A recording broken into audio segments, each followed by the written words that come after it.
नमस्कार, गोड्डा झार न्यूज में आप सभी का स्वागत है। आइए जानते हैं झारखंड की तमाम छोटी बड़ी मुख्य खबरों को। पर आपने अभी तक गोड्डा झार न्यूज चैनल को सब्सक्राइब नहीं किया है तो प्लीज चैनल को सब्सक्राइब कर बेल आइकन को प्रेस कर दे ताकि खबरों का अपडेट आपको मिलता रहे। साथ ही एक लाइक और प्यारा सा कमेंट जरूर करें। चलिए शुरू करते हैं आज की पहली महत्वपूर्ण खबरों से। सीएम हेमंत सोरेन दुमका में फहराएंगे तिरंगा, तैयारी हुई पूरी। गणतंत्र दिवस के अवसर पर मुख्यमंत्री हेमंत सोरेन दुमका के पुलिस लाइन मैदान में झंडो उत्तोलन करेंगे। इसकी तैयारी भी पूरी कर ली गई है। मुख्यमंत्री आज 25 जनवरी की शाम दुमका पहुंचेंगे और 26 जनवरी को गणतंत्र दिवस के अवसर पर तिरंगा फहराएंगे। दुमका एसपी पीताम्बर सिंह खिरवार ने बताया कि मुख्यमंत्री के कार्यक्रम के मद्देनजर सुरक्षा व्यवस्था की बेहतर व्यवस्था की जा रही है। इसके लिए पुलिस मुख्यालय से अतिरिक्त फोर्स उपलब्ध कराए गए हैं।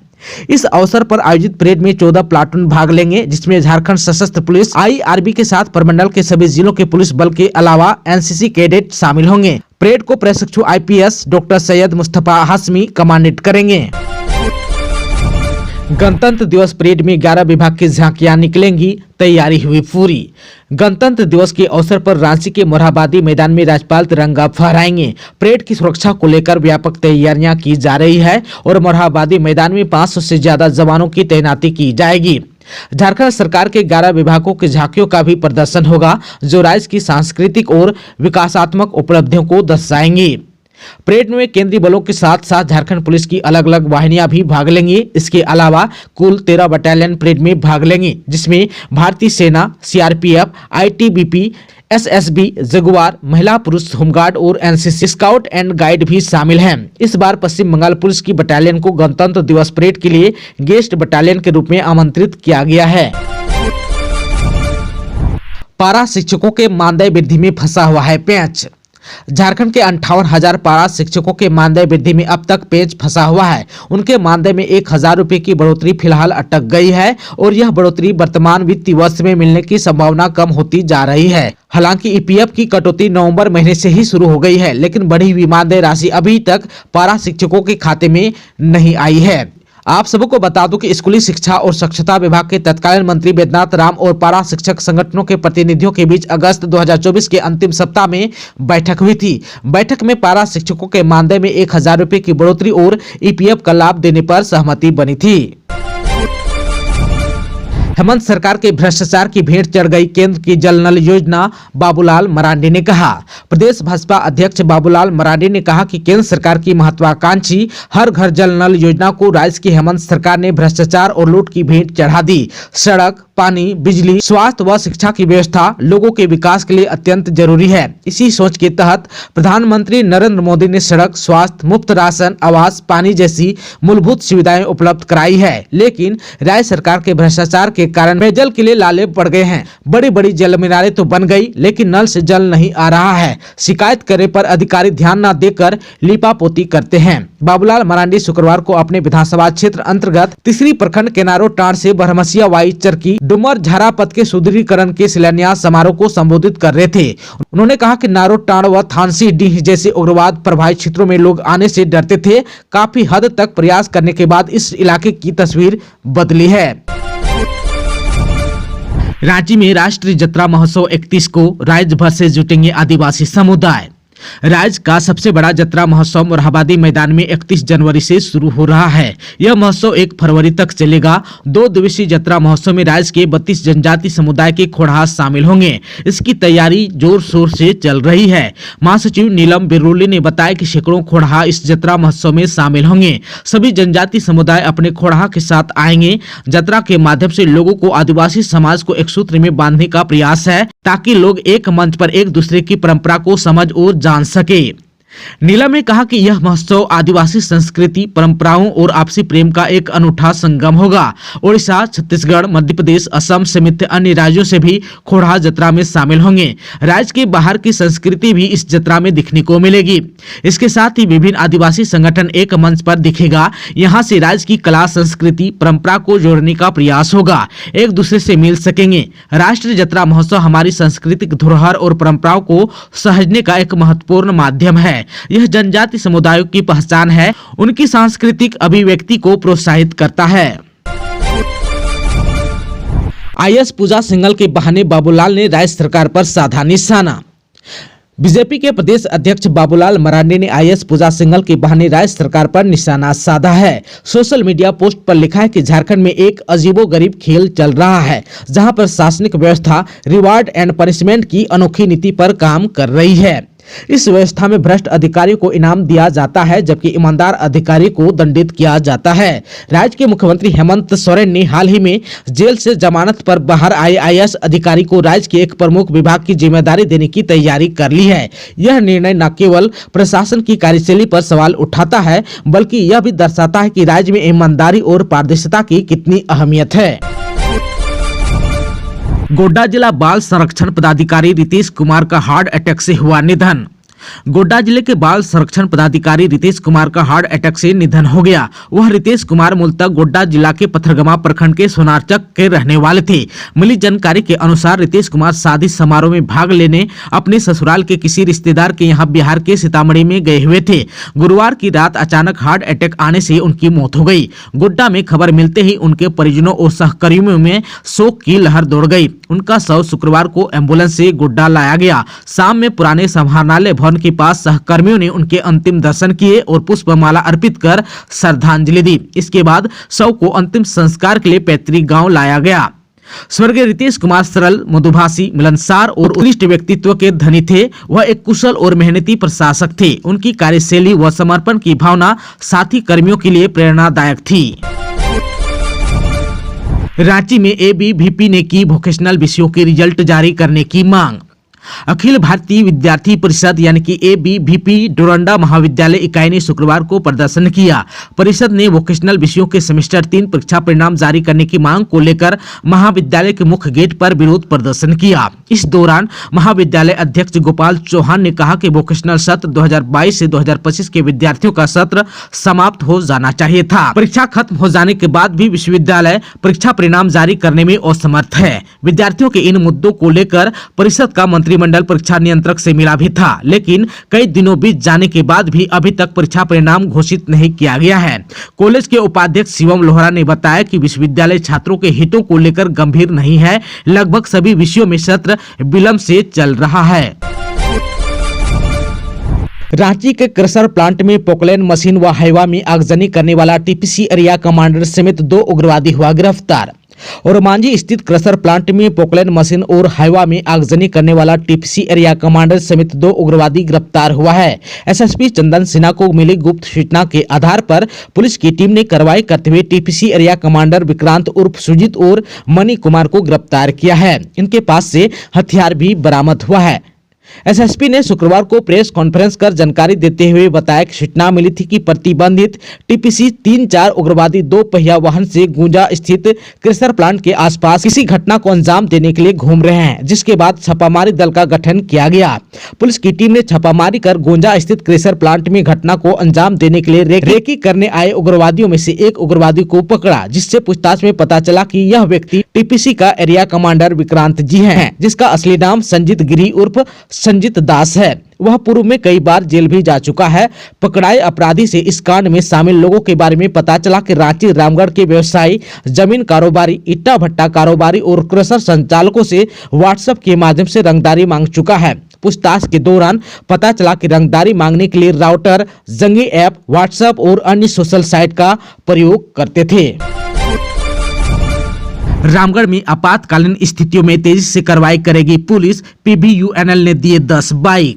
रामगढ़ जिला पुलिस अब आपातकालीन स्थितियों में तेजी से कार्रवाई करेगी। एसपी अजय कुमार की पहल पर पीबीयूएनएल ने रामगढ़ पुलिस को शुक्रवार को 10 बाइक दिया। पीबीयूएनएल द्वारा कॉर्पोरेट सामाजिक उत्तरदायित्व पहल के अंतर्गत रामगढ़ पुलिस को 10 टीवीएस अपाची बाइक सभी गश्ती आवश्यक उपकरणों के साथ प्रदान किया। पीबीयूएनएल के मुख्य कार्यकारी अधिकारी आरके सिंह ने इन बाइकों को एसपी अजय कुमार को औपचारिक रूप से सौंपा। इस कार्यक्रम में पुलिस अधिकारियों और पीबीयूएनएल के वरिष्ठ अधिकारी की उपस्थिति रही।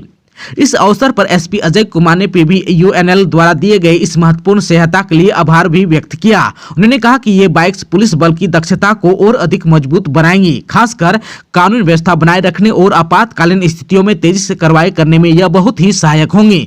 CO R K. सिंह ने अपने संबोधन में कहा कि पीबीयूएनएल समाज और समुदाय के प्रति अपनी जिम्मेदारी को समझते हुए इस तरह की पहल के लिए हमेशा प्रतिबद्ध है। यह योगदान पुलिस की कार्यक्षमता को बढ़ाने और क्षेत्र में सुरक्षा व्यवस्था को और अधिक मजबूत बनाने की दिशा में एक महत्वपूर्ण कदम है। बैरिकेडिंग के अंदर रहकर करें मीडिया कवरेज, उप निदेशक ने कहा।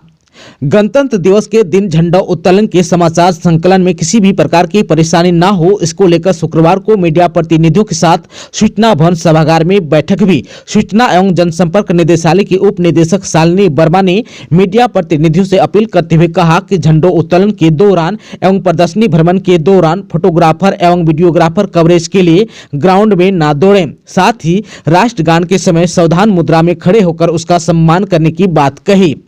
मीडिया प्रतिनिधियों को जानकारी देते हुए कहा कि वीडियोग्राफी के लिए इस बार मंच को पहले के अपेक्षाकृत बड़ा बनाया जा रहा है। साथ ही वॉइस आउटपुट की व्यवस्था भी की गई है। उन्होंने प्रतिनिधियों से कहा कि एक बार स्पॉट निरीक्षण वह करें, अगर कोई अन्य सुझाव उनकी तरफ से प्राप्त होते हैं तो उसमें सुधार अथवा बदलाव किए जाएंगे। बैठक में सहायक निदेशक सुनीता धान सहित विभिन्न मीडिया संस्थानों के मीडिया प्रतिनिधि भी मौजूद थे। बोकारो के कस्तूरबा विद्यालयों में हुई रंगोली पेंटिंग प्रतियोगिता, बच्चियों ने जीते पुरस्कार। केंद्र सरकार की बेटी बचाओ बेटी पढ़ाओ योजना की 10वीं वर्षगांठ पूरे देश में मनाई जा रही है। इसके तहत 22 जनवरी से 8 मार्च तक बच्चियों से जुड़े विविध कार्यक्रम आयोजित होंगे। इसी कड़ी में राष्ट्रीय बालिका दिवस पर शुक्रवार को बोकारो जिले के सभी कस्तूरबा बालिका उच्च विद्यालयों में रंगोली व पेंटिंग प्रतियोगिता आयोजित की गई। प्रदर्शन के आधार पर 3 बच्चियों को प्रथम, द्वितीय और तृतीय पुरस्कार भी दिया गया। इस मौके पर जेएसएलपीएस की दीदियों ने जंक फूड व सोशल मीडिया के दुष्प्रभाव से बचाव को लेकर जागरूकता कार्यक्रम आयोजित भी किया गया। इस बार राष्ट्रीय बालिका दिवस की थीम सुनहरे भविष्य के लिए बच्चियों का सशक्तिकरण थी। रंगोली पेंटिंग व पोस्टर प्रतियोगिता में जिले के सभी कस्तूरबा विद्यालय की बालिकाओं ने बढ़ चढ़कर भाग लिया और सुंदर रंगोली और पोस्टर बनाए। प्रत्येक विद्यालय में 3 बच्चों को प्रथम, द्वितीय और तृतीय पुरस्कार से नवाजा गया। अब्दुल रज्जाक अंसारी बुनकरों के मसीहा थे, गुलाम अहमद मीर ने कहा। रांची के कांग्रेस मुख्यालय में शुक्रवार को पूर्व मंत्री हाजी अब्दुल रज्जाक अंसारी की 108वीं जयंती मनाई गई। इसकी अध्यक्षता वरिष्ठ कांग्रेस नेता रोशनलाल भाटिया ने किया। मुख्य अतिथि के रूप में अखिल भारतीय कांग्रेस कमेटी के महासचिव तथा झारखंड प्रभारी गुलाम अहमद मीर शामिल थे। उन्होंने कहा कि स्वर्गीय हाजी अब्दुल रज्जाक अंसारी बुनकरों के मसीहा थे। उन्होंने शिक्षा, स्वास्थ्य और आर्थिक क्षेत्र में काफी कार्य किए और बुनकरों के हालात सुधारने के लिए पावरलूम की स्थापना भी की। मीर ने कहा कि रज्जाक जीवन पर्यंत अंसारी मोमिन बिरादरी के उत्थान के लिए काम किया। आज इरबा मेडिकल हब के रूप में जाना जाता है। इस मौके पर मंजूर अहमद अंसारी ने बुनकरों के उत्थान के लिए सरकारी सहायता की मांग की। इस पर गुलाम अहमद मीर ने भी सकारात्मक जवाब दिया। बोकारो जिला के केमिस्ट एवं ड्रगिस्ट एसोसिएशन ने लगाया रक्तदान शिविर। बोकारो जिला केमिस्ट एंड ड्रगिस्ट एसोसिएशन की ओर से सदर अस्पताल के ब्लड बैंक में रक्तदान शिविर लगाया गया। शिविर में 20 लोगों ने रक्तदान किया। यह आयोजन all India organisation of chemist and druggist के 50वीं सालगिरह के उपलक्ष्य में किया गया। एसोसिएशन के महासचिव सुजीत चौधरी ने बताया कि जिले में रक्त की कमी को देखते हुए उनकी संस्था ने रक्तदान शिविर का आयोजन किया है। उन्होंने कहा कि सभी स्वस्थ लोगों को रक्तदान करना चाहिए। ब्लड बैंक के इंचार्ज डॉक्टर मैथिली ठाकुर ने एसोसिएशन की इस एसोसिएशन की पहल की सराहना करते हुए कहा कि सभी व्यावसायिक संस्थानों को रक्तदान के लिए आगे आना चाहिए। शिविर को सफल बनाने में एसोसिएशन के अध्यक्ष सुभाष चंद्र मंडल, संयुक्त सचिव Nisar Alam, Sumant Pandey, Sunil Sharma, Sitesh Singh, blood share NU के संस्थापक अनुपम कुमार, सौरभ आदि का योगदान रहा। हजारीबाग में फरार अभियुक्त के घर पुलिस ने चिपकाया इश्तिहार। हजारीबाग के कटकम सांडी पुलिस ने हत्या आरोपी के घर इश्तिहार चिपकाया है। आरोपी 5 साल से फरार है। कोर्ट के आदेश के बाद कटकम सांडी थाना प्रभारी राज बल्लभ कुमार ने पुलिस बल के साथ आरोपी के घर जाकर उनके घरों में इश्तिहार चिपकाया, साथ ही कोर्ट में सरेंडर करने को कहा। मिली जानकारी के अनुसार कटकम सांडी थाना में बैद्यनाथ माली, ललिता देवी, अखिलेश माली, आशीष माली, अंकुर माली, तीनों के पिता बैद्यनाथ माली सभी साकिन सारूगारू कला थाना कटकम सांडी पर अपने पिता का हत्या करने का आरोप है। जानकारी के अनुसार यह घटना वर्ष 2019 की है, जिसमें अभियुक्तों ने बंटवारे को लेकर अपने पिता लालजी की पीट कर हत्या कर दी थी, जिसके बाद से ही बैजनाथ अपनी पत्नी और बच्चों के साथ गांव से फरार है। गिरिडीह के गांडे में विधवाओं को 4 महीने से नहीं मिली है पेंशन। राज्य के 20 से 50 वर्ष की महिलाओं को भले ही मैया सम्मान योजना के तहत प्रत्येक महीने 2500 रुपये मिल रहे हैं, लेकिन गिरिडीह जिले के गांडे प्रखंड की विधवाओं को पिछले 4 महीने से विधवा पेंशन नहीं मिला है। ये महिलाएं प्रखंड कार्यालय का चक्कर लगाकर थक गई है। गांडे प्रखंड के हडमाडी गाँव के सूरजमुनि किस्कू, शोभा देवी, छोटकी देवी, सुबुदी किस्कू, महामुनि मरांडी व सुखी मरांडी ने बताया कि पिछले 4 महीने से उन्हें विधवा पेंशन की राशि नहीं मिली है। वे पेंशन के लिए कई बार प्रखंड कार्यालय का चक्कर लगा चुकी है, लेकिन सरकारी कर्मचारी सही से जवाब नहीं दे रहे हैं। आप सबको बता दूं कि बताया जाता है कि गांडे प्रखंड ही नहीं बल्कि जिले के सैकड़ों महिलाओं को विधवा पेंशन का लाभ पिछले 4 महीने से नहीं मिला है। इस संबंध में गांडे के बीडीओ निशांत अंजुम ने बताया कि फिलहाल विधवा पेंशन के लिए राशि उपलब्ध नहीं है। आवंटन आते ही सभी लाभुकों को पेंशन की राशि भेज दी जाएगी। झारखंड की शिक्षा व्यवस्था को करना होगा मजबूत, राज्यपाल ने कहा। राज्यपाल संतोष कुमार गंगवार ने शुक्रवार को झारखंड राज्य ओपन यूनिवर्सिटी के दूसरे स्थापना दिवस पर मुख्य अतिथि के रूप में शामिल हुए। राज्यपाल ने कहा कि झारखंड की शिक्षा व्यवस्था को मजबूत करना होगा, खासकर गांवों में अच्छी शिक्षा व्यवस्था की जरूरत है।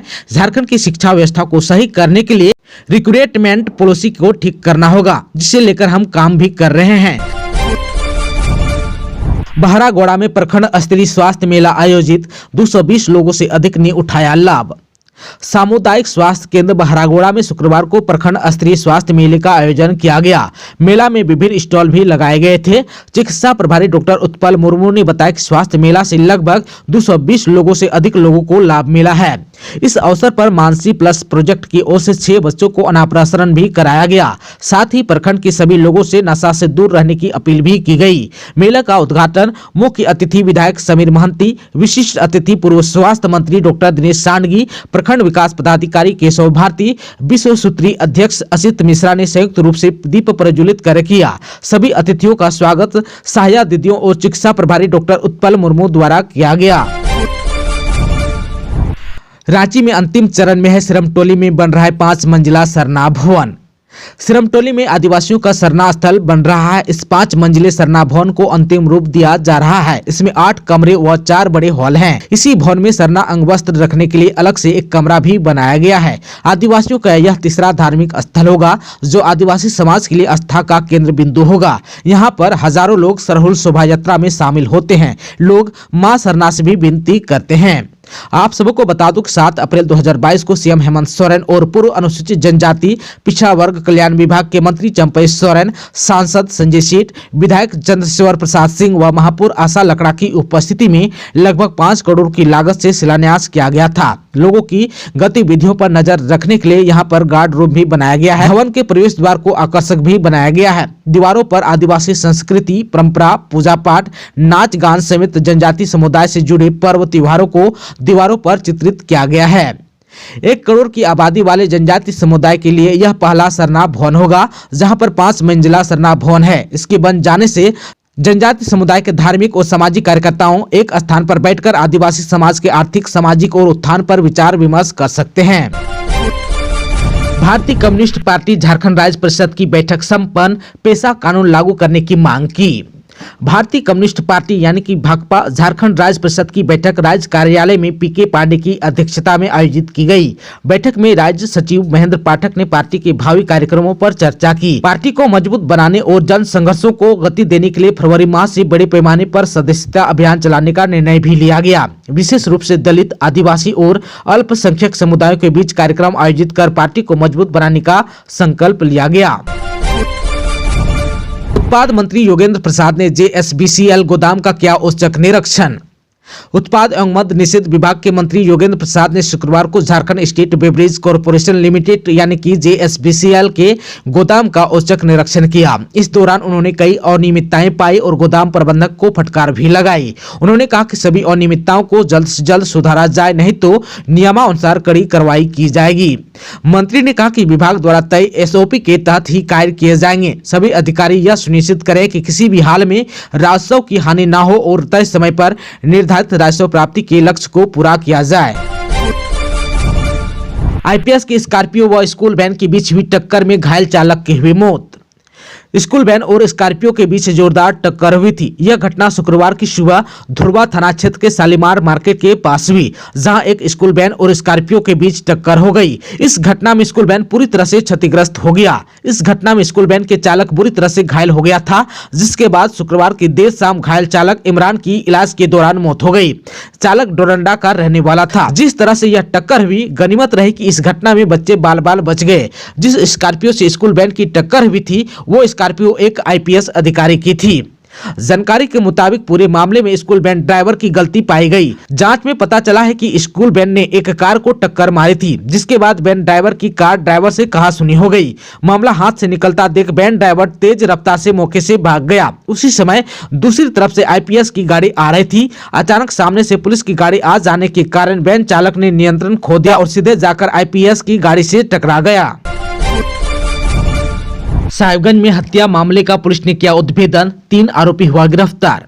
साहिबगंज जिले के जेरवाबाड़ी थाना क्षेत्र के खुजली झरना के निकट गड्ढे से पिछले 23 दिसंबर को बरामद अजली लाश मामले का पुलिस ने उद्भेदन कर लिया है। पुलिस ने इस मामले में 3 आरोपियों को गिरफ्तार किया है। यह जानकारी सदर एसडीपीओ किशोर तिर्की ने जेरवाबाड़ी थाना में शुक्रवार को प्रेस वार्ता में दी। मृतक की पहचान तालझारी थाना क्षेत्र के भगिया मारी निवासी पृथ्वी सोरेन के रूप में हुई थी। एसडीपीओ ने बताया कि मृतक की पत्नी मरांगकुड़ी मुर्मू के आवेदन पर जेरवाबाड़ी थाना में कांड संख्या 207/24 के तहत मामला दर्ज कर अनुसंधान शुरू किया गया था। उन्होंने बताया कि अनुसंधान के क्रम में तकनीकी सहयोग से छोटी भागिया मारी निवासी शेखर सोरेन को पकड़ा गया। कड़ाई से पूछताछ करने पर वह टूट गया और हत्या में अपनी संलिप्तता स्वीकार कर ली। उसके स्वीकारोक्ति बयान पर गाँव की महिला तालाकोड़ी सोरेन व नेरापाड़ा निवासी गंगा सोरेन पकड़ा गया। फिर तीनों को गिरफ्तार कर लिया गया। एसडीपीओ ने बताया कि महिला तालाकोड़ी सोरेन ने पुराने जमीन विवाद में अपने चाचा पृथ्वी सोरेन की हत्या करवा दी। छापामारी में एसडीपीओ के अलावा सर्किल इंस्पेक्टर राजीव रंजन, जिरवाबाड़ी थाना प्रभारी शशि सिंह, एसआई लव कुमार, बंटी यादव, दीपक क्रिएशन और सशस्त्र बल के जवान शामिल थे। गिरिडीह के गांवा के 2 प्रवासी मजदूरों की मौत, छाया मातम। गिरिडीह जिले के गांवा प्रखंड के 2 प्रवासी मजदूरों की मौत हो गई। गिरिडीह प्रखंड के धरहरवा गांव निवासी कृष्णा चौधरी, जिनका उम्र 35 वर्ष, दिल्ली में रहकर मजदूरी करता था। गुरुवार की दोपहर अचानक उसकी तबीयत बिगड़ने से मौत हो गई। शुक्रवार की शाम उसका शव गांव लाया गया। शव देख परिजनों की चित्कार से माहौल गमगीन हो गया। उनके 2 पुत्र और 1 पुत्री है। वहीं प्रखंड की बादीडीह पंचायत के कुनारबांक निवासी प्रवासी मजदूर अशोक तुरी की मौत रांची में हो गई। वह 2 दिनों से बीमार था और रांची के अस्पताल में भर्ती था, जहां इलाज के दौरान उसकी मौत हो गई। वह एक होटल में मजदूरी करता था। कोयला सचिव ने 193 सरकारी स्कूलों में स्मार्ट क्लास का किया उद्घाटन। कोयला मंत्रालय की पहल पर सेंट्रल कोलफील्ड्स लिमिटेड यानी कि सीसीएल के तत्वावधान पर राज्य की 8 जिलों के 193 सरकारी स्कूलों में डिजिटल शिक्षा को बढ़ावा देने के उद्देश्य से डिजिटल विद्या परियोजना अंतर्गत स्मार्ट क्लास एवं आईसीटी लैब खोला गया। इस महत्वाकांक्षी पहल का वर्चुअल उद्घाटन शुक्रवार को कोयला मंत्रालय के सचिव विक्रमदेव दत्त ने किया। कॉर्पोरेट सामाजिक उत्तरदायित्व की इस परियोजना के तहत सीसीएल ने झारखंड के रांची, रामगढ़, हजारीबाग, बोकारो, चतरा, लातेहार, गिरिडीह व पाकुड़ जैसे जिलों में स्मार्ट क्लासरूम और आईसीटी लैब की स्थापना की, जिसकी कुल लागत 26.13 करोड़ है। कांग्रेस ने भारत में पूर्ण लोकतंत्र कभी लागू नहीं होने दिया, अर्जुन मुंडा ने कहा। भाजपा के रांची महानगर के तत्वावधान में शुक्रवार को संविधान गौरव अभियान के तहत गोष्ठी का आयोजन हुआ। बतौर मुख्य अतिथि पूर्व मुख्यमंत्री अर्जुन मुंडा ने अभियान के उद्देश्यों एवं कार्यक्रम की प्रासंगिकता पर विस्तार से प्रकाश डाला। कहा कि कांग्रेस पार्टी ने देश में फुल डेमोक्रेसी कभी लागू नहीं होने दिया। हमारा संविधान केवल शब्दों, धाराओं और अनुच्छेदों का संग्रह नहीं बल्कि एक धर्म ग्रंथ है, जिस पर सभी भारतवासियों को गर्व है। कहा कि जनसंघ और भाजपा की स्थापना ही देश में संविधान को लागू करने के लिए हुआ है। एक विधान एक निशान के नारों के साथ हमारे प्रेरणा पुरुष डॉक्टर श्यामा प्रसाद मुखर्जी का बलिदान हुआ। राहुल गांधी विगत लोकसभा चुनाव के समय से संविधान की पुस्तक लेकर घूम रहे हैं। उन्हें पता चल गया है कि भाजपा संविधान की धाराओं को, उसकी मूल भावनाओं को तेजी से धरातल पर उतार रही है। कांग्रेस के मंसूबों को उजागर कर रही है। इससे कांग्रेस का सफाया तय है। किशोरी महाकुंभ में शामिल हुए राज्यपाल, कहा बेटियां समाज का भविष्य। राज्यपाल संतोष कुमार गंगवार ने शुक्रवार को राष्ट्रीय बालिका दिवस पर बाल कल्याण संघ द्वारा आड्रे हाउस में आयोजित किशोरी महाकुंभ कार्यक्रम में सम्मिलित हुए। कहा कि यह दिवस हमारे समाज में बेटियों की सुरक्षा, शिक्षा और अधिकारियों के प्रति जागरूकता का प्रतीक है। किशोरी महाकुंभ बालिकाओं के अधिकारों और सशक्तिकरण की दिशा में सामूहिक प्रतिबद्धता की दिशा में सार्थक है। बेटियां समाज का भविष्य हैं और उनका सशक्त होना ही देश की प्रगति का मार्ग है। झारखंड में सर्दी का असर और बढ़ेगा। आज से तापमान में 2 से 3 डिग्री तक गिरावट की संभावना। झारखंड में मौसम का मिजाज लगातार बदल रहा है। आज 25 जनवरी से राज्य के सभी हिस्सों में न्यूनतम तापमान में गिरावट दर्ज की जाएगी, जिससे ठंड का एहसास फिर से बढ़ जाएगा। मौसम विभाग की जानकारी के अनुसार आज 25 जनवरी से बादल छटने लगेंगे और राज्य का मौसम पूरी तरह से साफ हो जाएगा। इसके बाद ठंडी हवाओं के चलने से तापमान में और गिरावट देखने को मिलेगी। लोगों को दिन और रात के समय ठिठुरन महसूस हो सकती है। सुबह के समय घना कोहरा छाए रहने की संभावना है, जिससे दृश्यता प्रभावित हो सकती है। मौसम विभाग ने बताया कि गुमला में पिछले 24 घंटों में सबसे कम न्यूनतम तापमान 7.8 डिग्री सेल्सियस दर्ज किया गया। वहीं 26 जनवरी को सुबह के समय तेज ठंड का असर रहेगा। ठंडी हवाओं के साथ तापमान के गिरने से लोगों को मुश्किलें हो सकती है। मौसम विभाग ने आगाह किया है कि रात में हल्की ठंडी हवाएं चलेगी, जिससे ठंड में इजाफा होगा। वहीं पिछले 24 घंटों के दौरान राज्य में मौसम शुष्क रहा। अधिकतम तापमान की बात करें तो चाईबासा में 33.8 डिग्री सेल्सियस दर्ज किया गया, जो कि राज्य में सबसे अधिक रहा। वहीं न्यूनतम तापमान के लिहाज से गुमला सबसे ठंडा क्षेत्र रहा।